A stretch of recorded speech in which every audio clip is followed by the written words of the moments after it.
প্রার্থী প্রত্যাহার করেছে এবং 8 জন প্রতিদ্বন্দ্বী প্রার্থী হিসেবে আছে। আমরা একটু প্রার্থীদের দৃষ্টি আকর্ষণ করছি, আপনারা একটু রেসপন্স করবেন। আপনারা উপস্থিত আছেন, আমরা একটু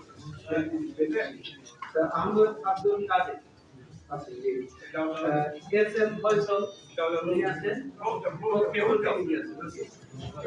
মোহাম্মদ রেজাউল মুস্তাফা আছেন, বাংলাদেশ প্রতিনিধি মোহাম্মদ গিয়াসউদ্দিন উনি আছেন, তো মোহাম্মদ মিজানুর রহমান চৌধুরী বা তার প্রতিনিধি আছেন, মিজানুর রহমান চৌধুরী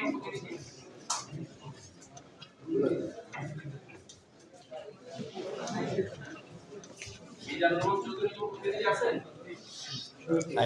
তারপরে হলো মোহাম্মদ মুজিবুর রহমান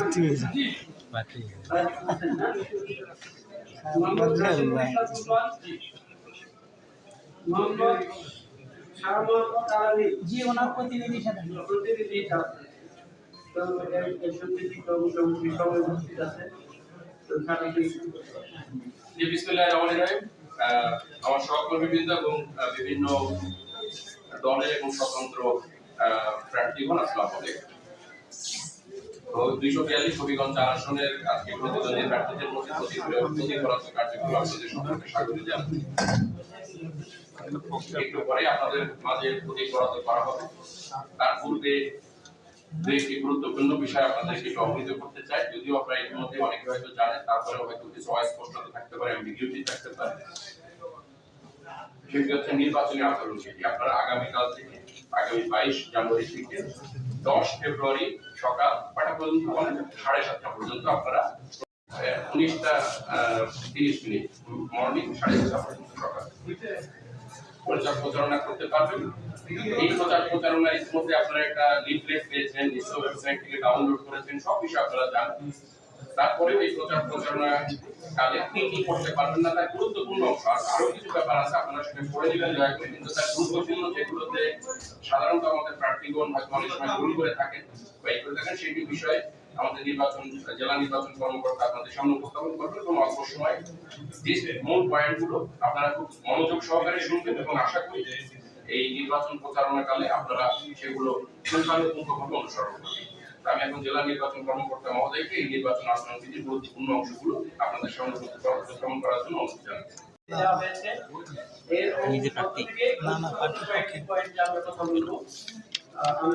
প্রথমে ফেস্টুন এবং ব্যানার হবে কাপড়ে বা চটে, অন্য কোনো মাধ্যমে বা প্রার্থীর পক্ষে আপনার নাম, মোবাইল নাম্বার, প্রতিষ্ঠানে চাঁদা অনুদান বরাদ্দ প্রদান প্রার্থীর পক্ষে বা প্রার্থীর পক্ষে প্রচারণার কাজে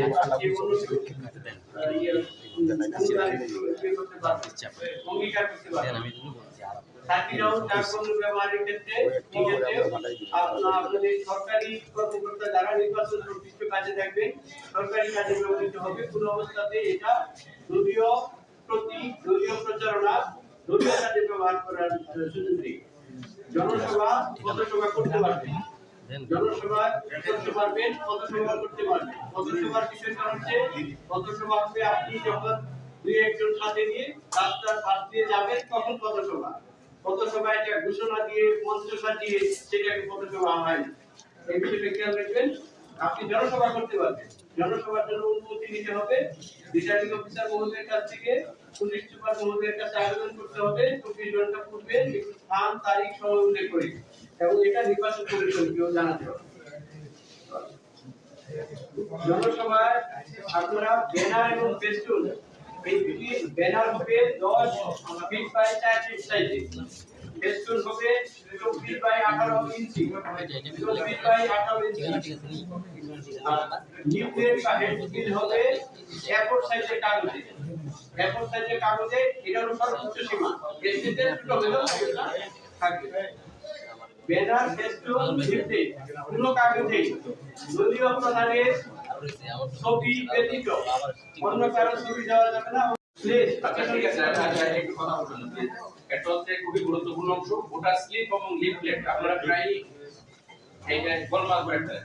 লিফলেট তো প্রচারণার কাজে, ঠিক আছে, আর ভোটার স্লিপ হচ্ছে আপনারা ভোটারদেরকে উনি কোথাকার ভোটার না ভোটার নম্বর থেকে এটি সম্পর্কে তাকে অবহিত করবেন, তাকে হেল্প করা, ঠিক না?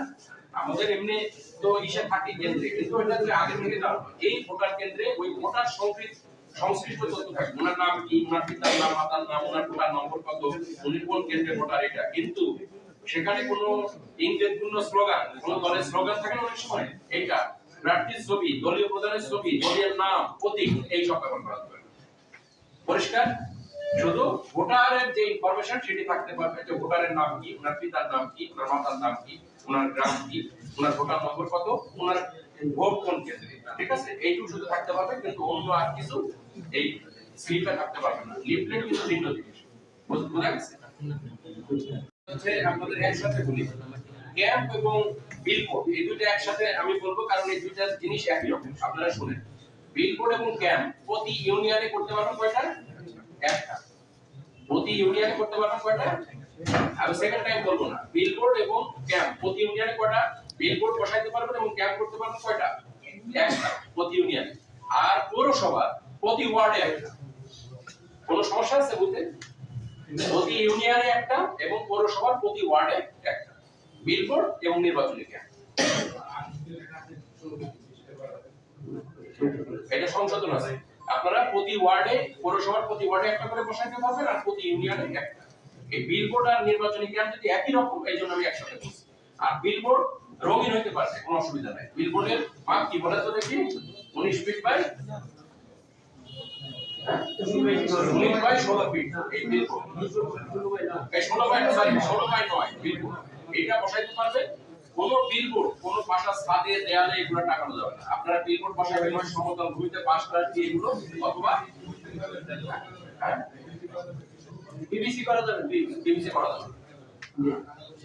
আচ্ছা, সামাজিক যোগাযোগ মাধ্যমের ক্ষেত্রে ফেসবুকে আপনারা প্রচার করতে পারবেন, ঠিক আছে? এই ফেসবুকের আইডি এবং মোবাইল নাম্বার রিটার্নিং অফিসারকে জানাতে হবে কোন আইডি থেকে আপনারা প্রচার করবেন। কোন এআই দিয়ে কোন প্রার্থীকে ভৎসনা করা, তারপর ব্যাংকাত্মক ছবি প্রকাশ করা, এটা করা যাবে না। এটি যদি করেন তাহলে কিন্তু বিপদে পড়বেন, আমি আগে বলছি। এটা করা যাবে না। আর ইলেকট্রনিক মাধ্যমে, ফেসবুকের মাধ্যমে প্রচার করতে পারবেন, কিন্তু কোন আইডি থেকে করছেন, কোন নম্বর থেকে করছেন, এটা রিটার্নিং অফিসারকে আগে জানাতে হবে, ঠিক আছে? কোন জনসভা আপনারা করতে পারবেন, তাই না? কোন জনসভায় 3টার বেশি মাইক ব্যবহার করতে পারবেন। কয়টা মাইক? 3টার বেশি মাইক ব্যবহার করতে পারবেন। আপনারা তো আমাদের আপনারা শুধু আমরা পরে নিব যে আপনার ওইটাই 3টা মাইক, ঠিক আছে? অন্য কোনো মাইকের ব্যবহার করতে পারবেন। অতএব প্রত্যেক মাইকে একটা করে বন্ধ ব্যবহার করতে পারবেন। এইটা হচ্ছে জনসভার ক্ষেত্রে। আপনারা নিজে বাইকে বা রিকশায় প্রচার করেন না, এইটাও একসাথে 3টার বেশি পাবেন। একসাথে কটা? আপনার যত এলাকায়, যত ইউনিয়ন, যত উপজেলায় হোক, 3টার বেশি পাবেন। এবং এই প্রচারণার সময় হচ্ছে দুপুর 2টার দিকে, এটা মনে অনেক জানেন ইতিমধ্যে, রাত 8টা পর্যন্ত, ঠিক আছে?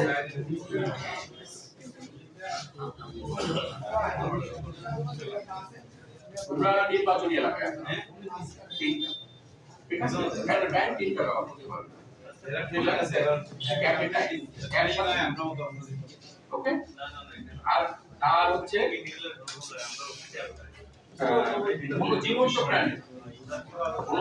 প্রাণী আপনি প্রচারণা করে ব্যবহার করতে পারেন। আপনি ঘোড়ার গাড়িতে গেলেন, গরুর গাড়িতে গেলেন, এইসব পাবেন, ঠিক আছে? কোন জীবন্ত প্রাণী কোন প্রচারণা কাজে ব্যবহার করা যাবে। পরিষ্কার? আর কোন বিষয় আছে? বিলবোর্ড করা প্রবেশ করবে, তার আমাদের নির্বাচন সংশ্লিষ্ট যারা দায়িত্ব পালন করবে। এই মোটামুটি আমাদের আলোচনা। তারপরে আপনারা এখন আমরা প্রতি পরাতে যাব, তার আগে আর কারো কোনো অ্যাম্বিগুইটি, কোনো অস্পষ্টতা আছে কি? শুধু এই প্রচারণার বিষয়ে, অন্য বিষয়ে বলতে পারবেন না। যে গাড়ি পার্টি ব্যবহার করবে সেটাতে কি ব্যবহার করা যাবে কি?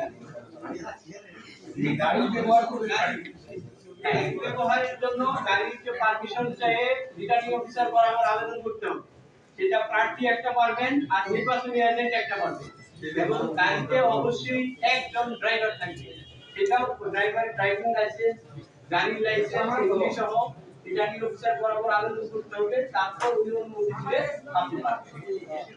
প্রতীক ব্যবহার করা যাবে কিনা গাড়িতে না, কোনো যানবাহনে কোনো ধরনের প্রতীক ব্যবহার করা যাবে, কোনো কোথাও না। প্রতীক বলতে এই যে আর্টের কোনো বিষয় কোথাও প্রতীক সাজানো যাবে।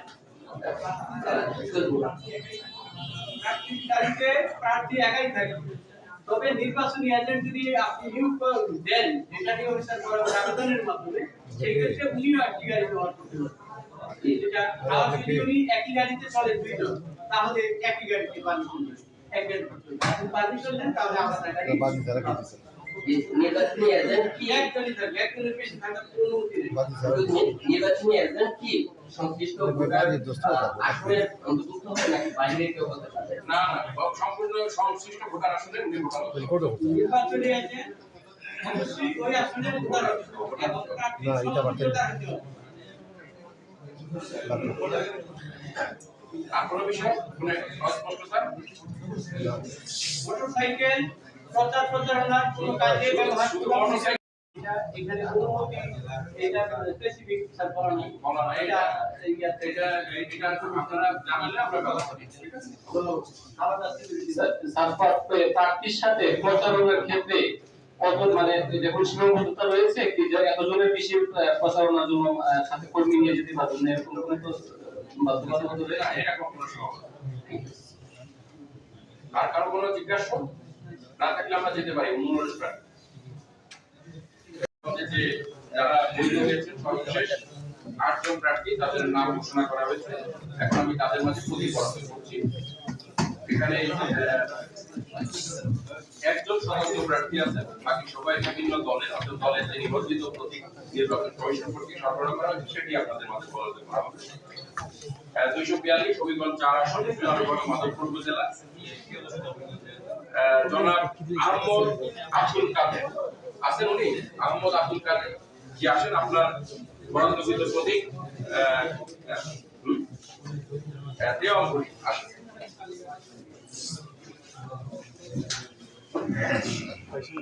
আসেন।